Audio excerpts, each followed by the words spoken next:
Bonjour à tous, j'espère que vous allez bien. On se retrouve aujourd'hui pour une toute nouvelle vidéo et on se retrouve pour le 8e épisode de Iboulange Astuces. Donc on reste toujours dans la série Les gâteaux secs et aujourd'hui je vais vous présenter comment réaliser des meringues. À savoir, on va utiliser la meringue italienne. Donc c'est une meringue en fait à base de sucre, donc à base d'un sirop qu'on va venir chauffer à 118 degrés et ensuite qu'on va venir incorporer dans les blancs d'œufs. Donc voilà ce que c'est la meringue italienne. Il y a différents types de meringues, mais voilà, on va l'apprendre en fait au fur et à mesure de la série. Mais voilà, pour le moment, on va vraiment s'occuper de la meringue italienne qu'on va ensuite cuire. Je vais vous montrer tout d'abord le matériel qu'on va devoir utiliser afin de réaliser ces petites meringues. Donc, tout d'abord, vous allez avoir besoin du coup de petites poches à douille. Donc, moi, j'ai celle-ci à vous présenter, qui sont en fait des petites poches qu'on peut retrouver sur notre site internet Iboulange. Donc, je vous en montre une par exemple. Hop. Donc, vous voyez, c'est des toutes petites poches comme ceci. Elles sont vraiment toutes mignonnes, toutes pratiques, surtout pour faire des petites quantités. Donc, moi, je vous les conseille. Donc, voilà, on va utiliser ça aujourd'hui pour pocher les meringues. Avec, on va avoir besoin des petites douilles. Donc là, j'en ai pas mal dans ma petite boîte. Je vais vous montrer en fait plusieurs pochages qu'on va pouvoir faire avec. Ensuite, vous allez avoir besoin d'un petit thermomètre. Donc comme ceci, un petit thermomètre avec une petite sonde. Donc lui, il est vraiment super, je vous le conseille aussi. Pareil, vous pouvez le retrouver sur notre site internet Iboulange. Vous allez ensuite avoir besoin de plusieurs petits culs de poule. Donc par exemple en inox comme ceci. Différentes tailles donc, pour mettre le sucre.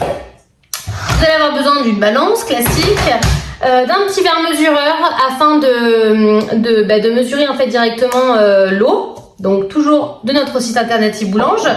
Ensuite, vous allez avoir besoin d'une petite casserole. Voilà, donc moi j'ai pris la plus petite parce que je vais faire une petite quantité.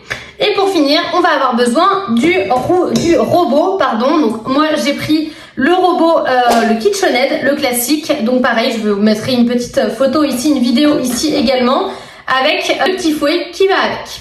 Donc voilà, donc du coup c'est parti. Maintenant, on va passer directement aux ingrédients et après le déroulé de la recette. Donc au niveau des ingrédients, on va avoir besoin de plusieurs choses. Donc moi j'ai pris mon petit carnet avec justement la recette décrite dessus. Donc vous allez avoir besoin de 3 blancs d'œufs. Donc voilà, des petits œufs comme ceci. Vous allez avoir besoin de sucre semoule et d'eau. Donc là, on va commencer par clarifier nos œufs. Donc on va prendre les blancs d'œufs et on va venir les mettre directement dans la cuve du robot. Donc c'est parti, on commence.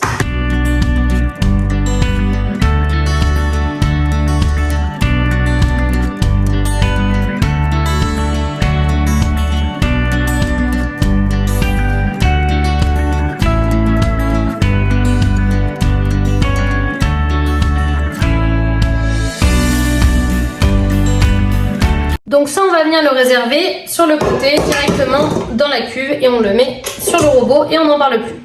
Alors, la petite astuce, les jaunes d'œufs, ne les jetez pas, vous pouvez très bien vous en servir pour faire autre chose. De type des sablés, des mousses au chocolat. Voilà, vous pouvez vraiment les garder, même une crème pâtissière, donc ne les jetez pas. Alors, on va directement s'occuper du sucre.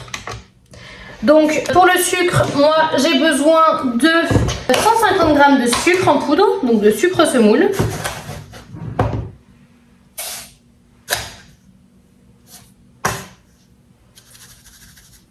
Hop.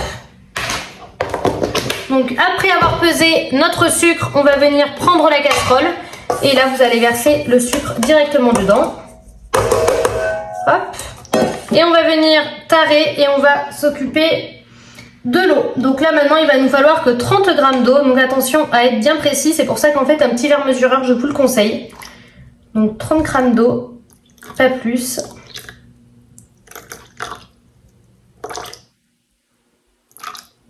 Hop, 30 g. Donc moi je vais faire ce petit mouvement là histoire de bien dissoudre le sucre avant de le mettre sur le feu. Hop. Et là, c'est parti, on va venir s'occuper du sirop. Donc là maintenant, on va commencer par s'occuper du sirop. Donc je vais venir directement mettre ma casserole sur le feu. Alors déjà, j'allume. Donc je mets sur feu doux et je mets ma casserole. Donc là, le but, c'est de chauffer le sirop jusqu'à à peu près 110-111 degrés. Une fois que c'est à 110-111 degrés, on va commencer à monter les blancs en neige.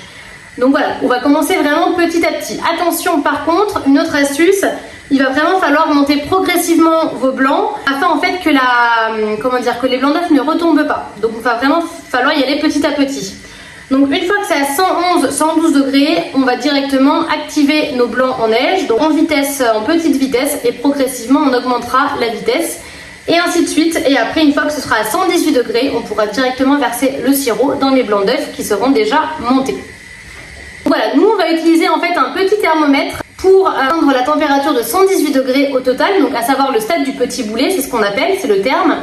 Et le thermomètre en fait il va vraiment être là pour nous aider à avoir vraiment la température exacte et parfaite pour réaliser notre meringue italienne. Parce qu'en fait il ne faut pas avoir un sirop trop chaud ni trop froid, sinon voilà ça va pouvoir en fait tout simplement altérer la texture de la meringue. Donc là on va venir tout doucement faire ce mouvement histoire de bien dissoudre le sucre. Et on va utiliser notre petit thermomètre pour vérifier la température. Donc autre astuce, attention à ne pas coller la tige directement sur le fond de la casserole, sinon vous n'allez pas du tout avoir la même température en fait. Donc restez vraiment bien à la surface, c'est hyper important.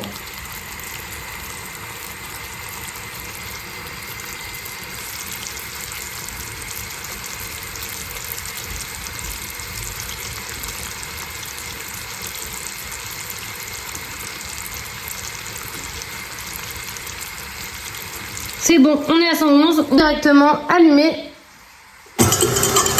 le robot. Attention, petite vitesse.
Elle est bien tout simplement parce qu'il y a deux facteurs, à savoir si on touche la cuve et qu'elle est encore chaude, c'est que la meringue elle est encore chaude, sachant que le but c'est qu'il faut qu'elle soit brillante, souple mais également refroidie, donc pas plus de 50 degrés. Donc là vous voyez je touche la cuve, elle est froide, donc du coup la meringue elle est bonne, donc on va pouvoir l'arrêter et la sortir. Donc là on va venir tester le bec d'oiseau, on appelle ça. Hop, vous voyez, un joli bec d'oiseau. Donc là on va venir la mettre en poche. Donc vous prenez une petite poche comme ceci.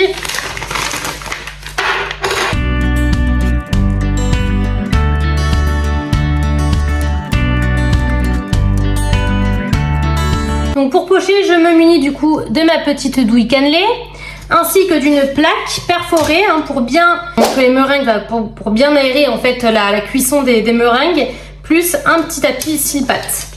Alors là vous faites ce que vous voulez, moi je vais vous montrer ce que je vais faire.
voilà le résultat des petites meringues.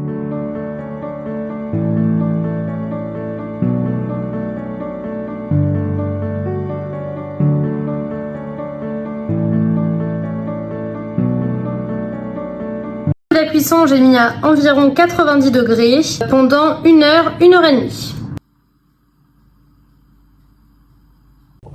Donc voilà, la vidéo sur la meringue italienne est terminée. J'espère qu'elle vous aura plu et que vous avez bien compris toutes les petites étapes, comment réaliser une meringue italienne, sachant que c'est quand même la meringue la plus difficile, je trouve, à réaliser, étant donné qu'il y a un sirop.